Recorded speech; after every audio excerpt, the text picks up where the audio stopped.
Ya, kita akan belajar sama-sama di bawah tema Ayahku Teladanku. Ya, tidaklah mudah saya pikir karena sebagian besar kita ya rekan-rekan mahasiswa yang belum menjadi ayah. Saya bingung mendaratkannya gimana ya caranya. Atau mau merefleksikan kembali teladan bapakku itu seperti apa atau gimana seperti itu ya.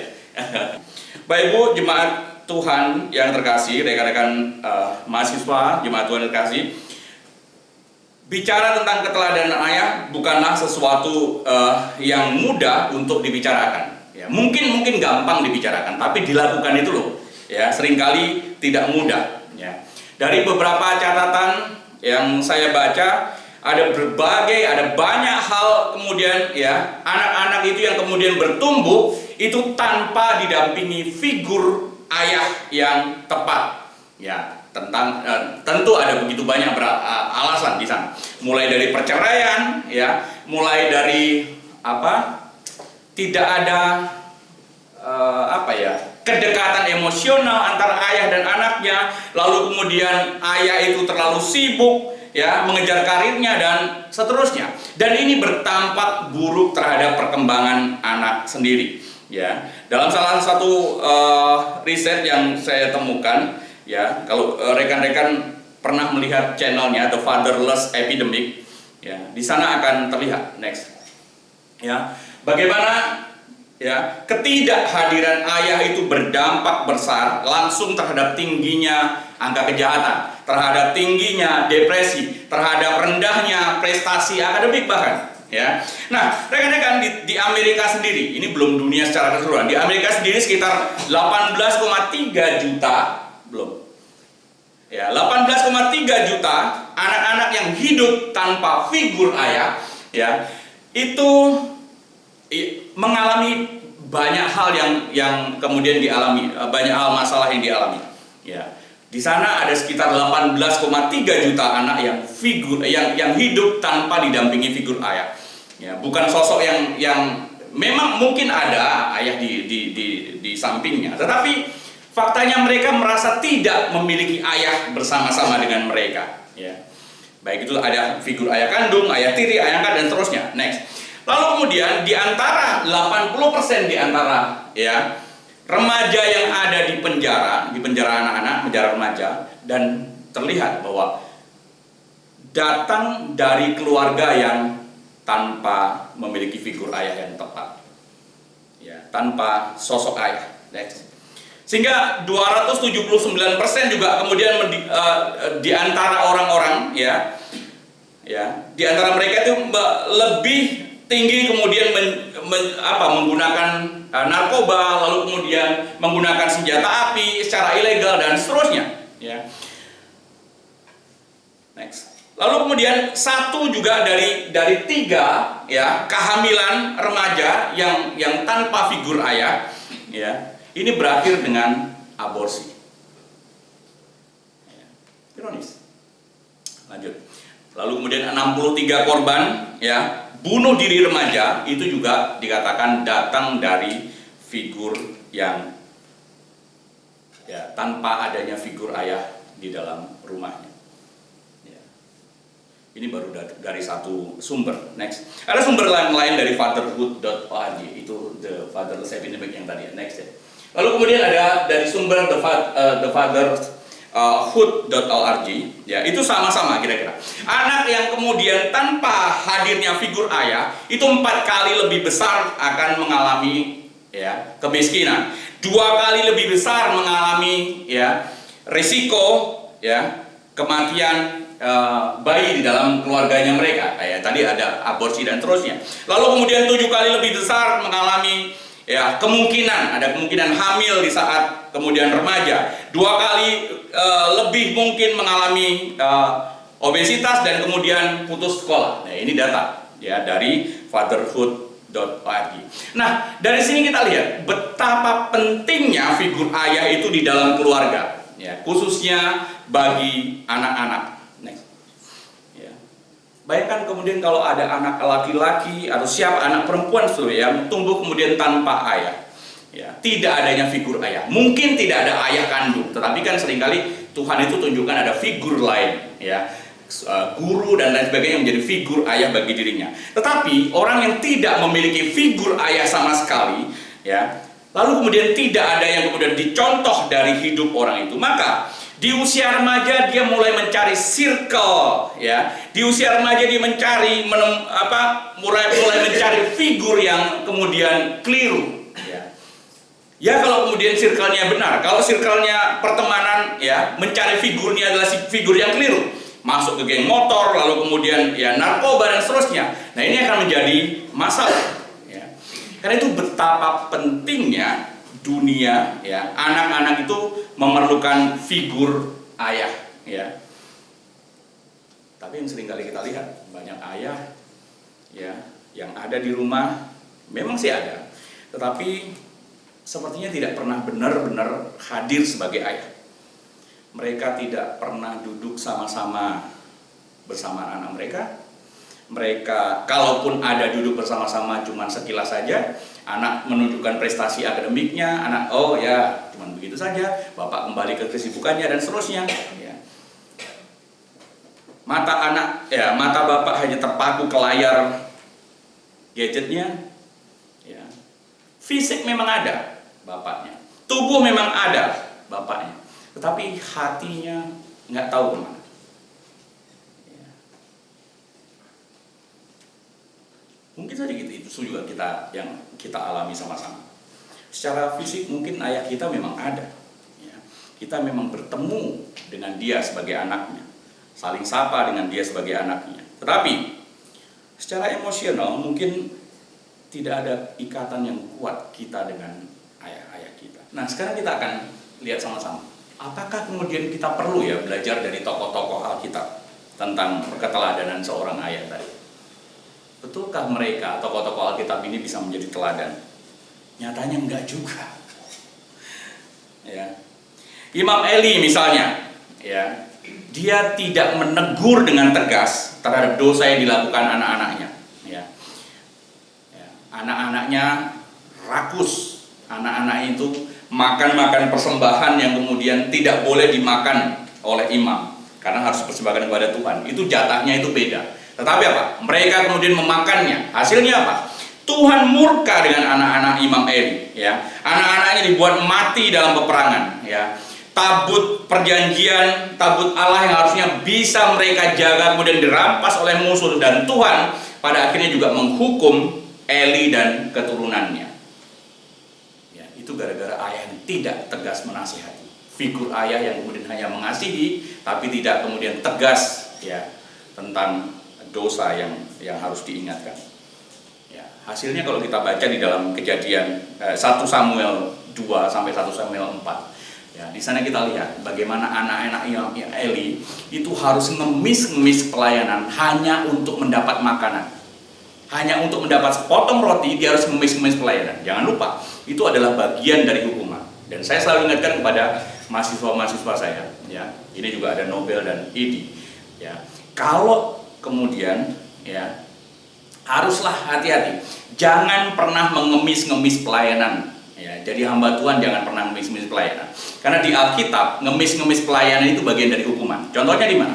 Imam Eli, jangan, ayo dong, undang saya untuk pelayanan ke gerejamu, ya, biar saya berkati. Jangan pernah, ya, itu hukuman, ya. Lalu kemudian apakah kita belajar dari Daud? Tidak juga.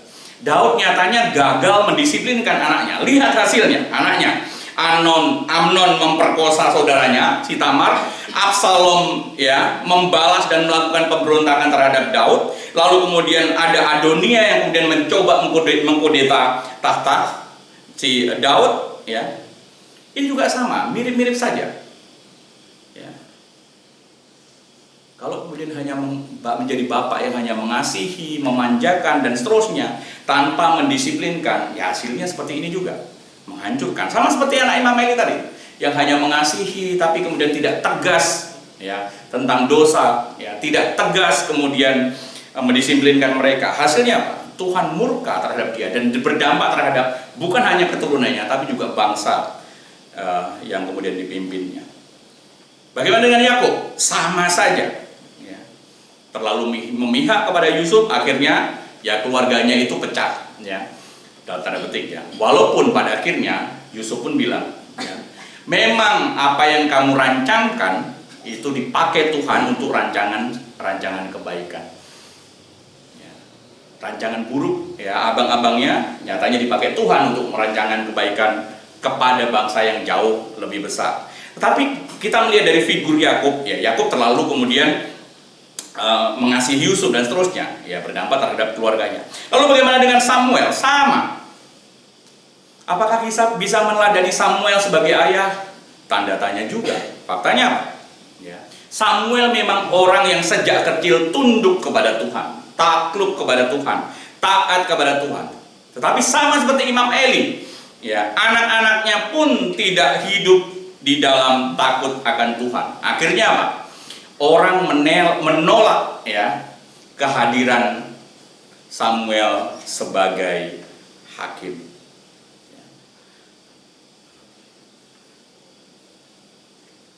Menolak kehadiran Samuel ya dan anak-anaknya.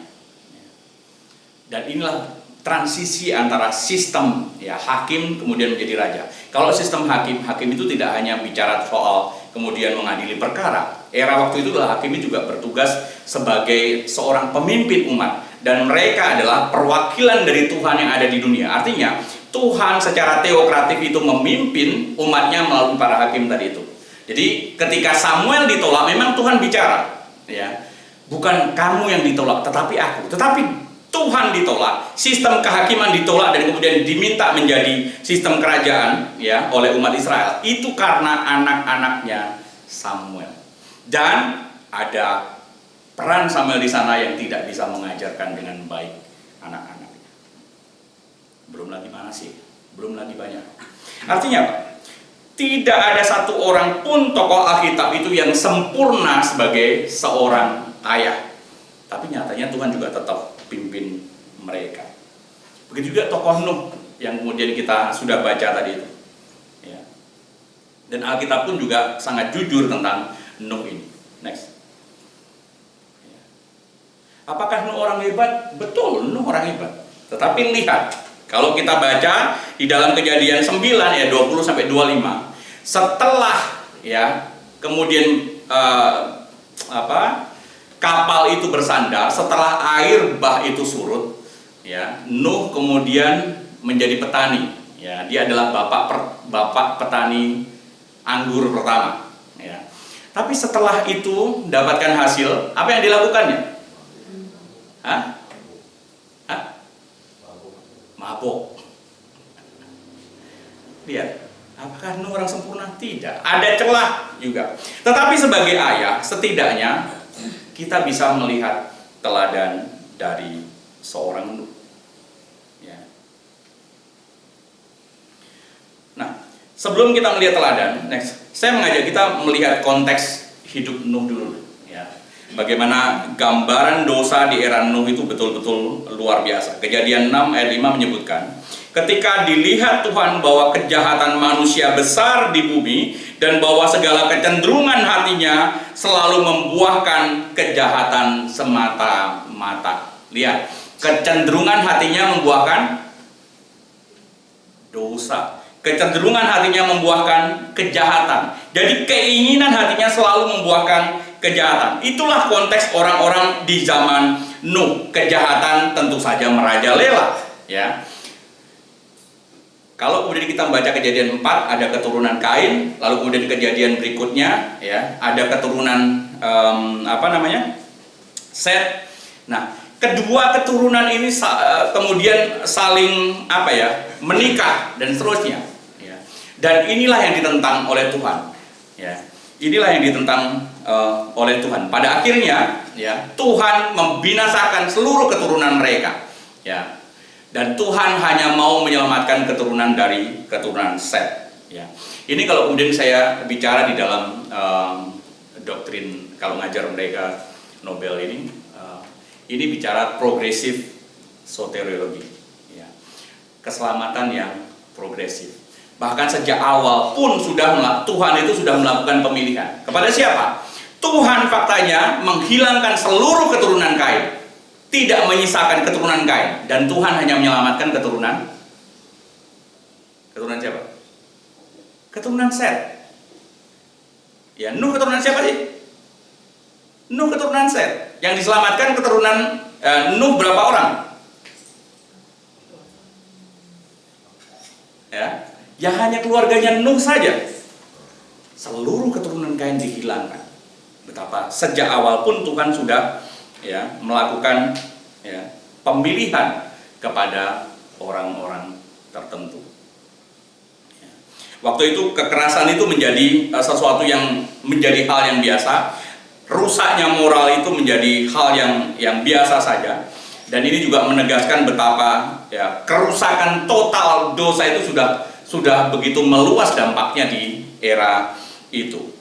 Kalau kita perhatikan, ini juga menjadi cerminan kita hari ini lah. Betapa rusaknya kita hari ini sama seperti era di zaman Nuh. Ada banyak hedonisme, krisis moral, peran ayah yang tidak ada dan seterusnya, budaya digital yang kemudian semakin membahayakan dan seterusnya, macam-macam. Tetapi lihat, di tengah-tengah konteks hidup yang seperti itu, Tuhan memunculkan satu sosok yang bisa dijadikan teladan, yaitu apa? Nuh. Next. Karena itu saya pikir bukan hal yang luar biasa kalau kemudian kita bisa mengambil satu keteladanan dari Nuh. Teladan dalam iman dan ketaatan. Itu yang pertama. Kejadian 6 ayat 9 dikatakan seperti ini.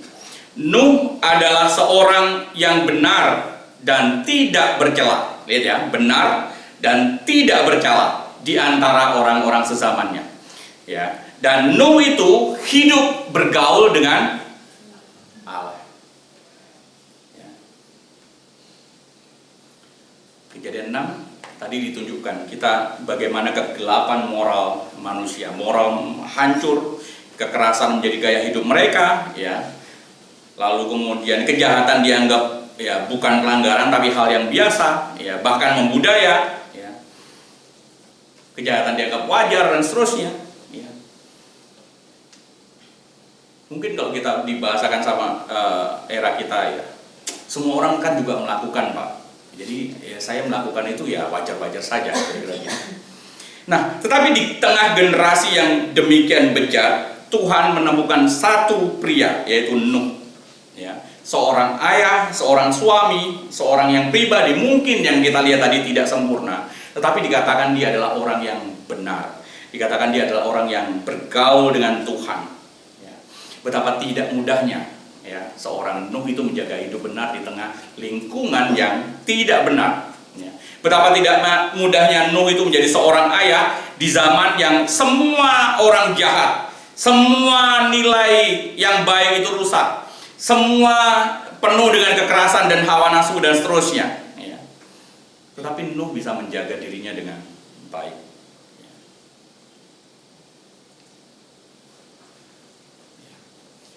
Nah, saya pikir karakter seperti inilah yang kemudian bisa kita teladani dari Nuh. Next. Ada dua karakter penting tiga karakter penting yang kemudian disebutkan di sana. Yang pertama adalah benar di hadapan Tuhan. Kalau bahasa aslinya itu zadik. Zadik itu bukan sekedar benar atau diakui benar, tetapi ada beberapa unsur. Pertama, dia benar di dalam, adil dan benar dalam pemerintahan. Dalam konteks pemerintahan. Artinya dalam kekuasaannya, dalam bagaimana dia memerintah, bagaimana dia memimpin, dia itu benar. Yang kedua, adil dan benar dalam perjuangannya, upayanya, ikhtiarnya, usahanya itu benar. Lalu kemudian adil dan benar dalam perilaku dan karakternya. Artinya orang yang dikatakan sebagai sadik, yang benar di hadapan Tuhan, itu yang kemudian include keseluruhan hidupnya itu betul-betul benar. Artinya orang yang bisa menjaga integritasnya, yang bisa menjaga moralnya dengan baik, dan bisa hidup sesuai dengan kehendak Tuhan. Betapa tidak mudahnya. Ingat loh konteksnya tadi itu. Orang semuanya jahat, kan jauh lebih mudah kemudian ikut jahat. Kalau kata salah seorang pujangga di Jawa, saiki zamane zaman edan. Yen ora melu edan, ora ketuman. Tahu nggak artinya? Sekarang zamannya zaman sudah serba gila. Kalau kita tidak ikut gila, maka kita tidak ikut kebagian kegilaannya dalam tanda petik. Itulah zaman sekarang. Sama seperti zaman era Nuh. Maka Nuh akan jauh lebih mudah kalau kemudian ikut menjadi gila dalam kegilaan konteks dunianya. Tetapi faktanya Nuh tidak kemudian bersikap demikian. Dia justru menunjukkan teladan kepada anak-anaknya tentang bagaimana sadik, benar dalam kepemimpinannya, benar dalam tindakan upaya ikhtiarnya, benar dalam perilakunya, karakternya, dan seterusnya, dan benar di dalam integritasnya. Yang kedua bicara tentang tidak bercela, ya. Kalau bahasa aslinya dikatakan tamim. Tamim itu kalau bisa dijelaskan dengan lengkap, utuh, keseluruhan. Artinya, kalau kemudian si Nuh ini dikatakan benar oleh Tuhan, kalau ini Nuh itu bisa dikatakan bersih di hadapan Tuhan, maka di hadapan masyarakat pun, ya, orang mengaminkan hal ini bahwa Nuh itu memang orang benar. Di hadapan keluarganya pun, ya, keluarganya mengakui bahwa Nuh itu adalah orang benar. Bukan seperti banyak orang hari ini, ya. Kelihatannya kalau di gereja itu luar biasa, menjadi orang yang saleh betul, ya. Tetapi ketika di masyarakat, dia mah cuma hari Minggu doang, sembahyang sih sembahyang, tetapi ngomongin orang juga, ya. Sembahyang sih sembahyang, tapi judi juga. Atau begitu, mungkin saja di hadapan jemaat dia pelayanan dengan baik, dia bisa kemudian membagikan firman dengan baik, tapi belum tentu dengan keluarganya. Banyak anak-anak pendeta merasakan bahwa mereka kehilangan figur seorang ayah. Anak orang pendeta hebat merasakan, ya, seolah-olah ayah tidak ada. Karena apa? Ayah datang, ya, taruh koper, ganti koper, pergi lagi. Ayah datang, taruh koper, ganti koper, pergi lagi. Ya, ini salah satu pendiri organisasi anak yang mengasihi anak, yang melayani anak, yang terbesar di dunia, mengalami hal itu. Ya, semua orang memiliki ayahku, tapi aku tidak pernah memiliki ayahku sendiri. Itu pengakuan dia. Karena apa? Ya itu tadi, ayahnya sibuk pelayanan, tapi dia lupa dengan keluarganya. Hati-hati hamba Tuhan, hati-hati para penatua majelis, ya, hati-hati bapak ibu yang kemudian sering kali pelayanan, tapi lupa dengan keluarga yang ditinggalkan. Ya, bicara lagi tentang bergaul dengan Allah. Ini adalah karakteristik dari Nuh yang kemudian diteladankan kepada anak-anaknya. Ya. Keteladanan berikutnya adalah keteladanan tentang ketaatan yang ditunjukkan oleh Nuh kepada anak-anaknya. Ya. Bagaimana Nuh taat sepenuhnya. Ya. Bahkan saat belum memahami apa sih maksud Tuhan kemudian sehingga memerintahkan apa? Membuat bahtera. Apa sih maksud Tuhan? Ya. Tapi Nuh tetap menjalankannya. Dan ketaatan yang seperti itu tidak mudah loh. Ya. Dan seringkali Tuhan itu menginginkan ketaatan yang udahlah nggak usah bantah, pokoknya jalankan seperti itu. Misalnya kepada Abraham, Tuhan juga memperlakukan yang sama. Ya, Tuhan memanggil Abraham, pergilah ke tempat yang akan aku tunjukkan, ke tempat yang akan aku tunjukkan. Tapi apakah tempat itu di mana sudah tahu? Belum. Ibrani menegaskan demikian juga. Ibrani 11 ayat 8. Karena iman Abraham taat ketika ia dipanggil untuk berangkat ke negeri yang akan diterimanya menjadi milik pusaka. Lalu ia berangkat tanpa mengetahui tempat yang ia tuju. Kalau seperti Pak Julius kan enak ya. Pak Julius, ya, nanti Bapak pelayanan di Jakarta ya, udah jelas tujuannya. Ya, tinggalnya di Pastori ya, sudah jelas tempat tinggalnya ada. Nanti anak-anak sekolah, kalau sekolah bisa di tempat ini ya, sudah jelas, sudah ada jaminan dan seterusnya. Nah, Abraham, kamu akan kuberikan tanah perjanjian kepadamu. Ya, pokoknya jalan saja. Tempatnya di mana? Tidak dikasih tahu. Nah, seringkali ketaatan-ketaatan seperti itulah yang kemudian Tuhan inginkan. Dan itu ketaatan yang kemudian juga dijalankan oleh Nuh. Mudah menghidupinya? Enggak mudah. Ya. Nah, iman Nuh, ketaatan Nuh, itulah yang kemudian terekam di dalam diri anak-anak Nuh. Saya sangat yakin dan percaya, ya, itu yang mempengaruhi anak-anak Nuh. Ya.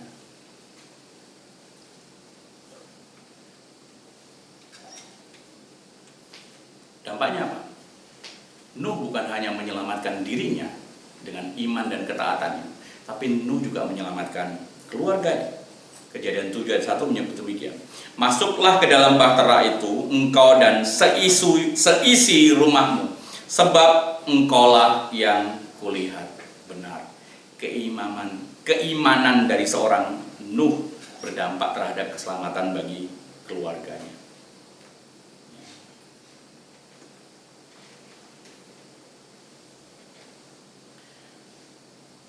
Nah, saya pikir juga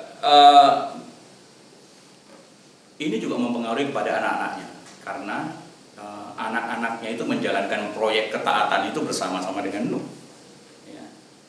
Anak-anak ikut serta dalam membuat bahtera yang demikian besar.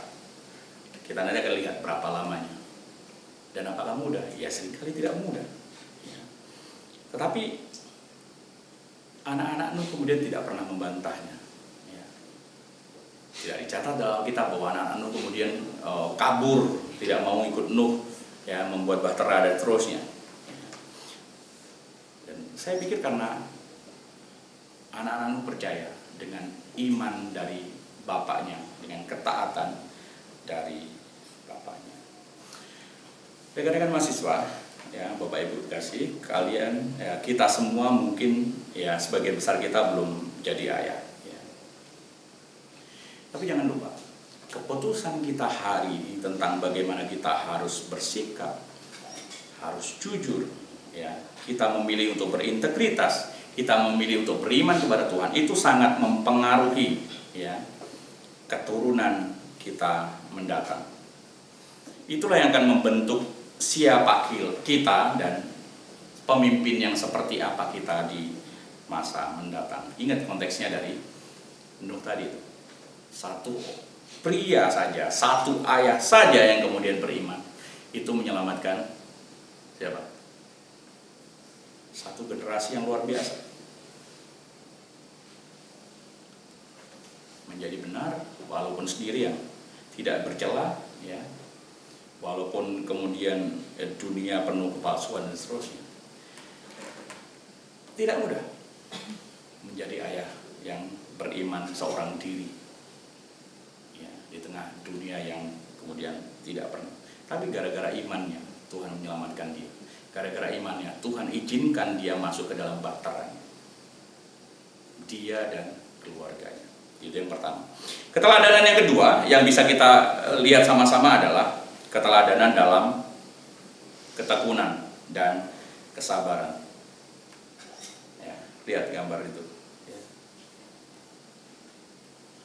Andai kata kita seperti Nuh, ya, berdiri di depan bahtera yang sudah kita bangun, bukan 1 bulan 2 bulan, ya. Teknologi tidak semaju sekarang, bukan setahun dan 2 tahun, tapi hampir 100 tahun. Dan 100 tahun itu kemudian dia tekun menjalankan. 100 tahun itu dia tekun membuatnya. 100 tahun itu tekun untuk menahan dirinya, untuk tidak merespon tetangga-tetangganya. Kenapa? 100 tahun itu tidak ada hujan, ya. 100 tahun itu tidak ada bukti yang jelas bahwa Tuhan akan menggenapi janjinya, ya. Tetapi Nuh faktanya tetap membangun. Nuh faktanya tetap percaya. Nuh faktanya tetap setia. Ya, sekali lagi nggak mudah. Ya, next.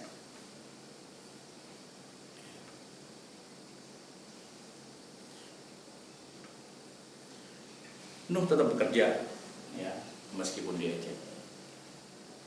Nuh tetap bekerja meskipun dianggap gila. Nuh tetap bekerja meskipun seringkali tidak dimengerti oleh orang. Ya.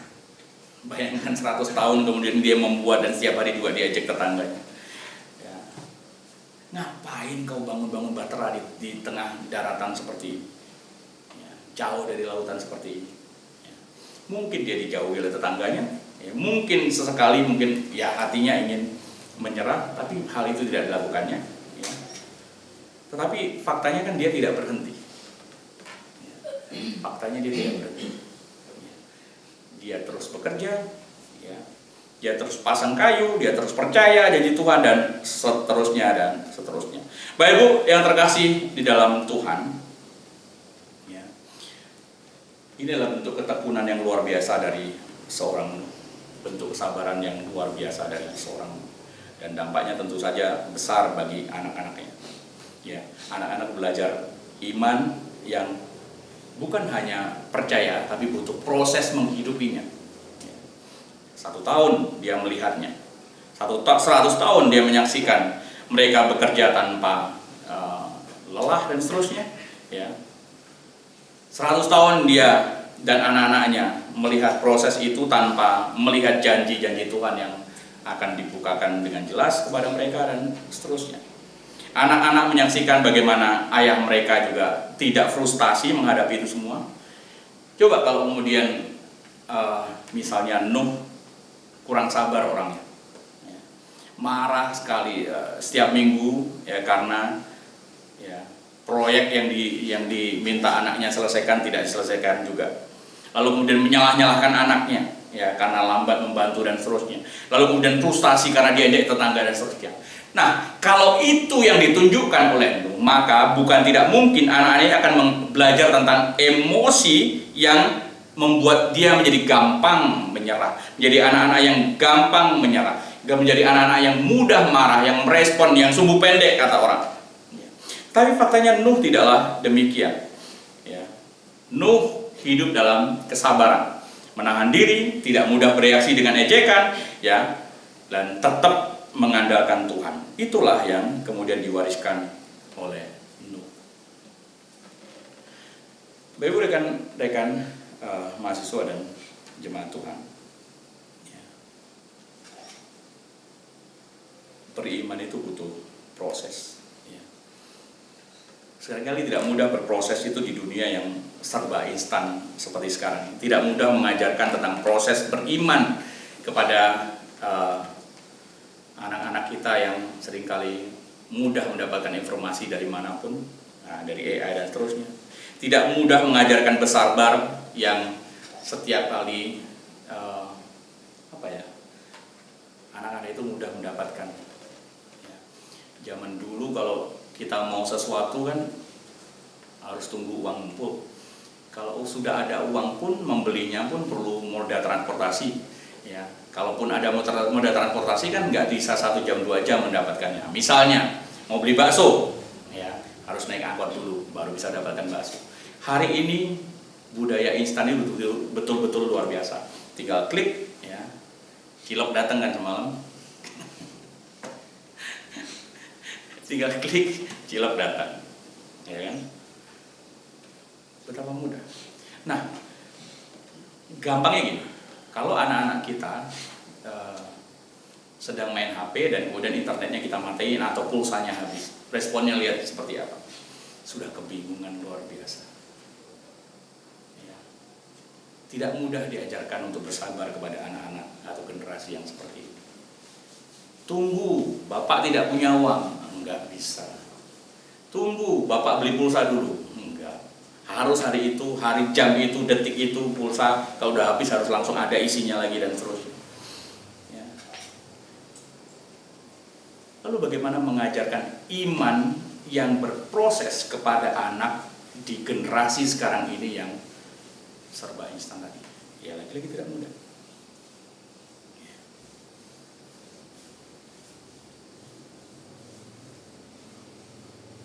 Nah itu betapa pentingnya peran orang tua itu mengajarkan, ya, tentang berproses yang beriman tadi. Ritual memang seringkali hanya kegiatan biasa, tetapi dalam ritual kita mengajarkan, mengondisikan kepada anak-anak kita. Misalnya tentang berdoa, ya. Anak menginginkan, Pak, saya menginginkan sepeda dan seterusnya. Ayah, saya menginginkan sepeda dan seterusnya. Kita harus berdoa dulu. Berdoa itu bagian dari cara mendekatkan kita dan percaya kepada Tuhan. Berdoa adalah bagian dari cara kita untuk mengajarkan anak untuk beriman yang berproses tadi juga. Artinya ketika kamu meminta sepeda hari ini, belum tentu hari ini sepeda itu ada.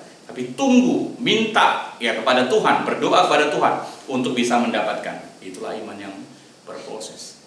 Ya, mudah mengajarkan begitu? Enggak mudah.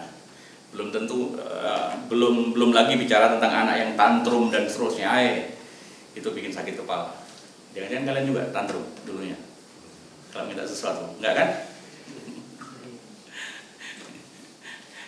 Saya ingat betul loh, Cita dulu pernah di kolam renang itu nggak mau diajak pulang, tantrum. Saya tinggal, ya, lari dia kemudian, luar biasa. Aduh. Sejak saat itu dia nggak berani lagi tantrum.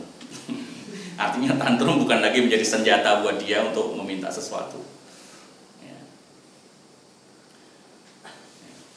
Nah, kalau nanti kalian punya anak, jangan mudah kemudian memberikan sesuatu. Biarlah mereka tahu proses mendapatkan itu susah.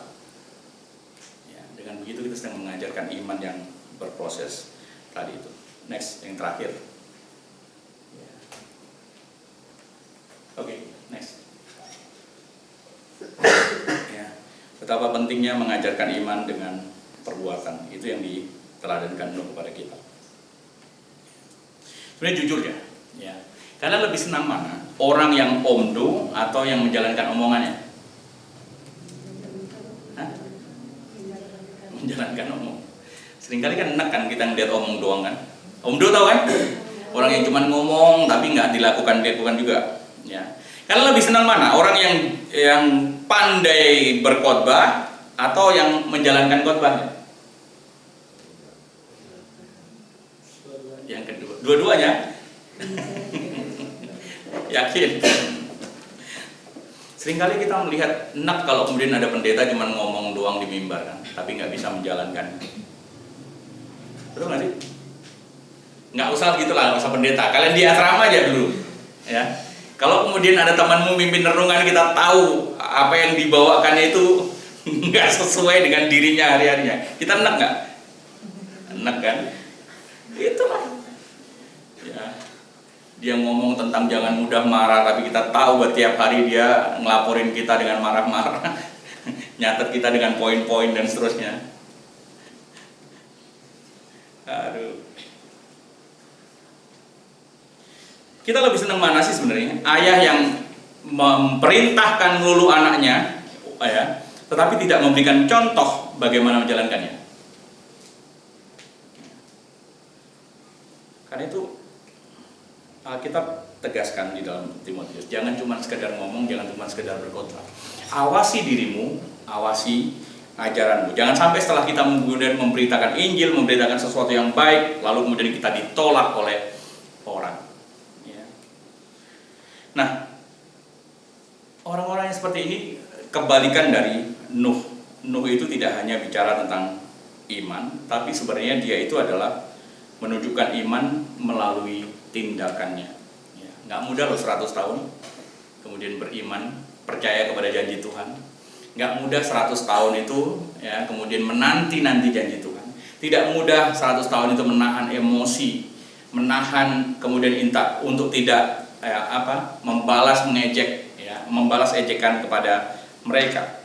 Tetapi anak-anaknya bisa melihat sendiri bagaimana iman itu dijalani hari demi hari. Next, ya, anak-anak Nuh bisa melihat bagaimana Nuh adalah ayah yang tidak hanya mengajarkan iman, tetapi juga melakukan iman. Ya, tidak hanya memerintahkan taat, tapi hidup dalam ketaatan. Menjalani ketaatan dan seterusnya. Tidak hanya mengajarkan kesalehan, tapi menjalankan kesalehannya. Ingat setelah kemudian Nuh selesai selesai air bah, respon yang pertama dilakukan adalah mendirikan mezbah. Itu bagian dari cara untuk menunjukkan kesalehannya. Belum lagi pengakuan Tuhan bahwa Nuh adalah satu-satunya orang yang berkenan bagi Tuhan. Ini tentu kebalikan dari, ya, saya ingat betul lah, bapak saya itu ngajarin kamu itu jangan merokok, jangan minum, tapi dia sambil merokok. Oh, melarang saya ngerokok tapi sambil ngerokok. Ada lucu yang begitu. Ya. Nah, anak belajar itu dari apa yang mereka lihat, mereka saksikan. Ketika anak-anak Nuh melihat Nuh adalah seorang yang pekerja keras, maka mental pekerja keras itu masuk di dalam diri anak-anak Nuh. Ketika anak-anak Nuh melihat Nuh itu seorang yang tekun, jujur, ya, dan beriman, maka itu semua juga mempengaruhi mental anak-anaknya, mempengaruhi iman anaknya. Ketika anak-anak melihat Nuh adalah sosok yang beribadah kepada Tuhan, maka itu semua mempengaruhi anak-anak Nuh menjadi orang yang beribadah kepada Tuhan. Ya. Karena anak-anak itu lebih mudah meniru, ya, apa yang kemudian mereka lihat dan mereka rasakan dari orang tuanya.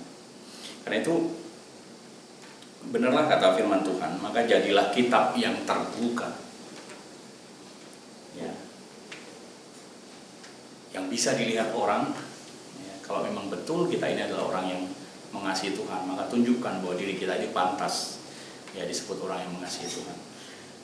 Ya. Jangan sampai kita ngomong Kristen, tapi sebenarnya diri kita tidak menunjukkan bahwa diri kita ini adalah seorang yang Kristen. Bukan hanya ketika menjadi seorang ayah, bahkan ketika kalian menjadi mahasiswa pun harusnya menghidupi hal yang semakin rupa, ya, menjadi kitab yang terbuka, sama seperti ditulis oleh Paulus kepada jemaat Korintus. Kamu adalah surat kami yang tertulis dalam hati kami dan yang dikenal dan dibaca oleh semua orang. Ya. Mungkin kalian belum punya anak, belum menjadi ayah, tapi jangan lupa hidupmu dilihat oleh adik-adikmu, hidupmu dilihat oleh teman-teman, teman seangkatanmu, memperhatikan caramu merespon masalah. Orang lain melihat bagaimana imanmu itu kamu jalankan dan kamu lakukan. Karena itu biarlah Tuhan itu selalu menuntut kita. Biarlah teladan baik ayah kita itu boleh mempengaruhi kita. Dan kita diingatkan, tidak ada ayah yang sempurna. Ya, tokoh-tokoh Alkitab tadi itu, ya. Nuh juga yang kemudian kita jadikan teladan hari ini, itu pun bukan ayah yang sempurna juga. Faktanya mabuk-mabuk juga kan, kira-kira gitu. Dan Alkitab itu jujur. Ya. Ya. Ada yang di sini belajar sejarah, ya. Kalau sejarah kan biasanya tokoh itu atau sosok itu atau dalam biografi dibuat baik-baik terus, ya. Tapi Alkitab nggak begitu. Maka Alkitab itu bukan buku biografi. Alkitab itu memberikan fakta dan data yang sejujur-jujurnya. Ya. Ketika tokoh itu berdosa, ya berdosa. Ketika tokoh itu dikenal baik, ya Allah menyebut dia baik. Tapi ketika dia jatuh kemudian dalam berdosa, ya memang dia jatuh dalam dosa. Ya. Karena itu belajarlah kita, ya, menjadi seorang ayah nanti yang bisa menjadi ayah yang bisa meneladankan diri. Dan teladanilah, ya, teladan baik dari ayah-ayah kita. Teladanilah teladan baik dari Nuh yang sudah kita lihat dan kita baca hari ini. Teladan iman, teladan hidup, teladan ketaatan, dan seterusnya. Tuhan memimpin kita, Tuhan menolong kita.